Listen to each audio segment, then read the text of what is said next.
Good morning. Myself Yuka Samudkar from 7th from Tomoy School. Today I am participating in video elocution competition organized by Sri Shivaji Science College. Today's my topic is Homi Bhabha, father of Indian nuclear program.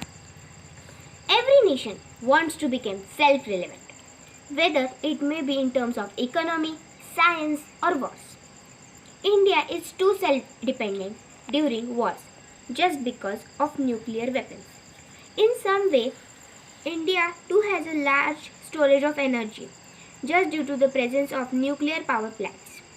But the person who brought us to this stage is one and only Homi Jahangir Bhabha. He was Indian physicist who is considered as a father of Indian nuclear program. He studied nuclear physics at Cambridge, where he published groundbreaking papers on cosmic rays and electronic position scattering, a phenomenon now called as Bhabha scattering. He gave India a nuclear technology. India's nuclear program can trace his origin to March 1944 and its three-stage effects in technology were established by Homi Jahangir Bhabha when he founded the Nuclear Research Center, the Tata Institute of Fundamental Research. He lived from 1909 to 1966. He died in a plane crash accident. India had 7 nuclear power plants and had 22 nuclear reactors in operation. Each nuclear power plant has a life of 30 to 40 years. He was honored by Edmunds Prize in 1942, Padma Bhushan in 1954, and Fellow of Royal Society. Bhabha took the Tripos exam in June 1930 and passed with first class. During 1931-1932 academic year, Bhabha was awarded Salomon Studentship in Engineering.